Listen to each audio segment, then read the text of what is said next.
Sumant सुंदराय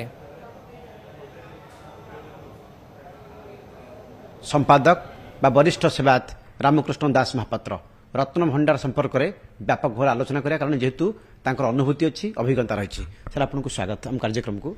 sir बर्तमान रत्न भंडार open हो स्थानांतरित होइछि दुर्मूल्य रत्न बा अलंकार को तेणु एने कौन रहा प्राथमिक प्रतिक्रिया? जय जगन्नाथ। बहु दिन आलोचना समालोचना अंतवर्ती आज जगन्नाथ महाप्रभु को जहाँ मु कहीदि आपण मन टीवी रे निश्चिंत भाव भंडार घर जो असुरक्षित अवस्था अच्छी ताको तैयारी करवा निहाती आवश्यक रही जो थे कि आज समस्त रत्न समस्त स्वर्ण अलंकार ताको स्थानांतर कराई एटा सबुला जगन्नाथ महाप्रभुଙ୍କର इच्छा। जगन्नाथ महाप्रभु न चाहिए कौन से जीवा संभव नथिला कहीं प्रभु लोकनाथ ये जगी रही प्रभु पाखे माने समस्ते ठीक भाव समर्पण हेले हवा जोगुरु आज तांकर आशीर्वाद रहा। आशीर्वाद रहा पर सेठी जगितवा समस्त जिनस को ठीक भाव आनी पारिछंती। निश्चिंत भाव जोटा कि प्रभुंकर सेठी खाली लोकनाथ छड़ा विभिन्न सर्प हो से महाप्रभु के जगिकी था। किंतु कथा गोटे प्रश्न मन भर को इंटरव्यू कही जेहेतु आपड़ थे अणछण घर सेवा करुले गुप्त सेवा करुले से गोटे भयंकर शब्द होता आपड़ शुणी दौड़ी पलि आसी किंतु वर्तमान समय जिते ताहा अनुधान करागला गोटे टीम जाई जांच करगला तेणु से भली गोटे अजण आशंका देखादेला नहीं एने कौन कहे? निश्चिंत भाव प्रभु अंतर्जामी प्रभु को नीला खेलार सब चली प्रभु निजे चाहिए जे ये जिनसटी कहीं मो घरटी भांगी जाऊँगी घरटा कि केमिति सुंदर भाव करा सेतिपाई प्रभु तांकर आशीर्वाद रे ता भितर समस्ते अच्छे।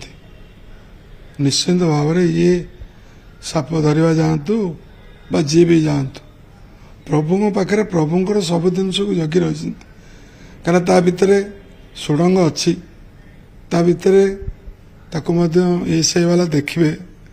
निश्चिंत भाव भगवान निजे चाहिए जे मो जिनसटी केम सुरक्षित रहू ताकू गणा जाऊ ताकू रखा जाऊ।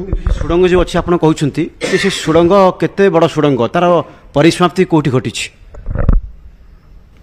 तार तो निश्चिंत भाव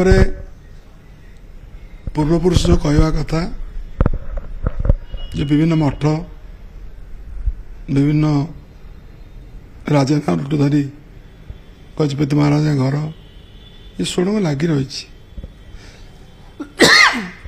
से जोगुरु जगन्नाथ महाप्रभुंकर अपार महिमा जोटा कि स्वयं बड़ ठाकुर जगन्नाथ माँ सुभद्रा सुदर्शन एमाने बाहर अच्छा जगन्नाथ बलराम सुभद्रा सुदर्शन बाहर को आसा माने सबु समय तांकर जगुआली बड़ ठाकुर जगुआली को पाखरे सर्प थाए कहीं नवकलबल समय जिते महाप्रभु आसती दारु ब्रह्म आसे से सेठाकर जो गछमूलर साप से साप निजे संगे संगे आसता से जुगुरु से अंतर्जामी विभिन्न समय ସୁଡ଼ଙ୍ଗ କଥା ଆପଣ ଯେଉଁ କହୁଛନ୍ତି ଯେ ସେ ଲମ୍ବିଛି ବିଭିନ୍ନ ମଠ ଏବଂ ସେପଟେ ରାଜାଙ୍କ ନଅରକୁ, ଯେ ସେ ସୁଡ଼ଙ୍ଗ ଭିତରେ କ'ଣ ସବୁ ରହିଛି? ଯାହା ଥିବ ସେଇଟା ତ ମୁଁ କହିପାରିବିନି, କିନ୍ତୁ ନିଶ୍ଚିନ୍ତ ଭାବରେ ଜଗନ୍ନାଥ ମନ୍ଦିର ଭିତରେ ବହୁ ଜିନିଷ ରହିଛି।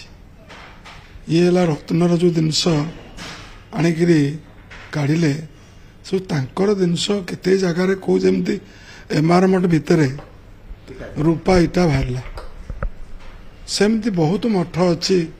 କେଉଁ ଜାଗାରେ କ'ଣ ବାହାରିବ ସେ ସମୟ କହିବ। ସେ ଯେଉଁ ସୁଡ଼ଙ୍ଗକୁ ଏସ୍ଆଇ ଟିମ୍ ଯାଇକି ଅନୁଧ୍ୟାନ କରିକିରି ତା ଭିତରେ ଯାହା ଯଦି ଦୁର୍ମୂଲ୍ୟ ରତ୍ନ ଥିବ ବା କୌଣସି ଅଳଙ୍କାର ଥିବ, ଆଲମିରା ଥିବ, ସିନ୍ଦୁକ ଥିବ, ତାହା ଲୋକଲୋଚନକୁ ଆସିବା ଉଚିତ କି? 100%। ଯଦି ମହାପ୍ରଭୁଙ୍କର ଜିନିଷ କୁ ଯଦି ଆଜି କିଛି ଜିନିଷ ବାହାରିଲା, ଆଉ ଯାହା ଜିନିଷ ରହିଛି ସୁଡ଼ଙ୍ଗ ଭିତରେ ବା ଚଟାଳ ତଳେ ବା ମନ୍ଦିରର ଅନ୍ୟ ସାଇଡ଼ରେ ଯଦି ମହାପ୍ରଭୁଙ୍କ ଜିନିଷ ଥିବ, ସେଟା ସମ୍ପୂର୍ଣ୍ଣ ସମସ୍ତଙ୍କ ପାଇଁ ଆସିବା, ସମସ୍ତେ ମଧ୍ୟ ଜାଣିବା ଦରକାର ଯେ କେଉଁ କେଉଁ ଜିନିଷ ରହିଛି, ସେଇଟା ହେବା ଦରକାର। ସେ ଯେଉଁମାନେ ଯିବେ ଏସ୍ଆଇ ଟିମ୍, ସେମାନେ ନିଜର ଭାବ ଭକ୍ତି ପ୍ରଭୁଙ୍କ ପାଖେ ସମର୍ପଣ ହେବା ଦରକାର। ତା ନହେଲେ ପ୍ରଭୁଙ୍କର ଯଦି ଟୋପେ କେଉଁ ଜିନିଷର ଉଣା ରହେ, ତାହେଲେ ନିଶ୍ଚିନ୍ତ ଭାବରେ କୌଣସି କ୍ଷତି ଘଟିପାରେ। ସେ ଯୋଗୁଁ ଜଗନ୍ନାଥ ମହାପ୍ରଭୁଙ୍କର କାର୍ଯ୍ୟ ସମସ୍ତେ ଯେଉଁ ଯାଇଥିଲେ, ସମସ୍ତେ ପ୍ରଭୁଙ୍କର ଆଶୀର୍ବାଦ ରହିଲା। ପ୍ରଭୁ ଆଜି ନିଜେ ଦେଖେଇଲେ ତାଙ୍କ ଜିନିଷକୁ। ତୁରନ୍ତ ଏଇ ଏସ୍ଆଇ ଟିମ୍ ଯାଇ ତାକୁ ପ୍ରପର ତଦାରଖ କରି କାର୍ଯ୍ୟ କରୁ। ଗଜପତି ମହାରାଜ ନିଜେ କହିଲେ ଯେ ଭିତର ରତ୍ନଭଣ୍ଡାରର ଆଲମିରା ଏବଂ ସିନ୍ଦୁକ ଯେମିତି ଥିଲା ସେମିତି ସୁରକ୍ଷିତ ଭାବରେ ଅଛି, ଅର୍ଥାତ୍ ସୁରକ୍ଷିତ ସ୍ଥାନରେ ମଧ୍ୟ ରଖାଯାଇଛି। ତେଣୁ କୌଣସି ବିଭ୍ରାଟ ହୋଇନାହିଁ ଏବଂ କୌଣସି ଅସୁରକ୍ଷିତ ଅବସ୍ଥାରେ ମଧ୍ୟ ନାହିଁ। ଏ ନେଇ କ'ଣ କହିବେ? ଶୁଣନ୍ତୁ, ମୁଁ ଆଗରୁ କହିଥିଲି ଆପଣଙ୍କ ଟିଭିରେ, ଚିହ୍ନିଆ ଜିନିଷ କେହି ନେଇପାରିବେ ନାହିଁ, କାରଣ ତାଙ୍କ ଜିନିଷ ନେବ କିଏ? ସେ ଯେଉଁ ସରକାର ଥାଉ। ଧନ୍ୟବାଦ ଦେବି ଆମର ଆଇନ ମନ୍ତ୍ରୀ, ତାଙ୍କର ଏଇ ଯେଉଁ ଗୋଟେ ପଦକ୍ଷେପ ନେବା ବା ମନ୍ଦିର ଭାଙ୍ଗି ପଡ଼ୁଛି, ଯଦି ଆମେ ଏବେଠାରୁ ଭଣ୍ଡାର ଘରକୁ ଠିକ୍ ନ କରିବା, ତାହେଲେ ସିଂହାସନ ପର୍ଯ୍ୟନ୍ତ ନାତି ନାଗି ରହିଛି। କାଲି ମଧ୍ୟ ରତ୍ନ ସିଂହାସନରେ କିଛି ବ୍ୟାଘାତ ଆସିପାରେ। ସେ ନିଶ୍ଚିନ୍ତ ଭାବରେ ମହାପ୍ରଭୁଙ୍କର ଇଚ୍ଛା ଶକ୍ତି, ମହାପ୍ରଭୁଙ୍କର ଆଶୀର୍ବାଦରେ ଆଜି ମହାପ୍ରଭୁଙ୍କ କାର୍ଯ୍ୟ ଠିକ୍ ଭାବରେ ହେଇଛି। ଭିତର ରତ୍ନଭଣ୍ଡାରର ସୁଡ଼ଙ୍ଗ ଥିବା ନେଇ ଯେଉଁ ସନ୍ଦେହ ହୋଇଥିଲା, ତାହା ଏପର୍ଯ୍ୟନ୍ତ ଦୂର ହୋଇନାହିଁ, କାରଣ ଏସ୍ଆଇ ଲେଜର ସ୍କାନିଂ କଲା ପରେ ତାହା ସ୍ପଷ୍ଟ ହେବ। ଏ ପ୍ରକ୍ରିୟା ଆପଣଙ୍କୁ କେତେ ଦୂର ଠିକ୍ ଲାଗୁଛି? ଏ କଥା ନିଜେ ଗଜପତି ମହାରାଜ କହିଛନ୍ତି। ଠିକ୍ ଅଛି, ଗଜପତି ମହାରାଜ ଯାହା କହିଛନ୍ତି ଠିକ୍ କଥା। ତାକୁ ମଧ୍ୟ ପ୍ରପରଲି ଦେଖିବା ଦରକାର, କାହିଁକିନା ଏଇ ଯେଉଁ ଜିନିଷ ଗୁଡ଼ାକ ଯଦି ଏତିକି ବେଳେ ନ ହେବ, ପରେ ହେବା ସମ୍ଭବ ନୁହଁ। ସେ ଯୋଗୁଁ ଆମେ ନେକ୍ସଟ ରଥ ବେଳସିକି ଯେମିତି ସବୁ ଜିନିଷ କ୍ଲିଅର ହେଇଥିବ, ସବୁ ଜିନିଷ ଯେମିତି ଠିକ୍ ଭାବରେ ହେଇଥିବ, ଯେଉଁଥିରେ କି ମହାପ୍ରଭୁଙ୍କର ଜିନିଷଟି ସୁରକ୍ଷିତ। ଯେଉଁ ଟ୍ରଙ୍କ ବାକ୍ସ ତା ଭିତରେ ଯେଉଁଟା ଖରାପ ହେଇଯାଇଛି, ତାକୁ ମଧ୍ୟ ଠିକ୍ ଭାବରେ ରଖାଯିବ। କିନ୍ତୁ କଥା ହେଉଛି ରତ୍ନଭଣ୍ଡାର ଖୋଲିଗଲେ ଆଉ କୌଣସି ଦ୍ୱନ୍ଦ୍ୱ ରହିବ ନାହିଁ, ଏକଥା ଆପଣ ଅନୁଭବ କରୁଛନ୍ତି ନା? ରତ୍ନଭଣ୍ଡାର ଅଳଙ୍କାରକୁ ନେଇ ପୁଣି ଦ୍ୱନ୍ଦ୍ୱ ରହିବ ଫ୍ୟୁଚରରେ?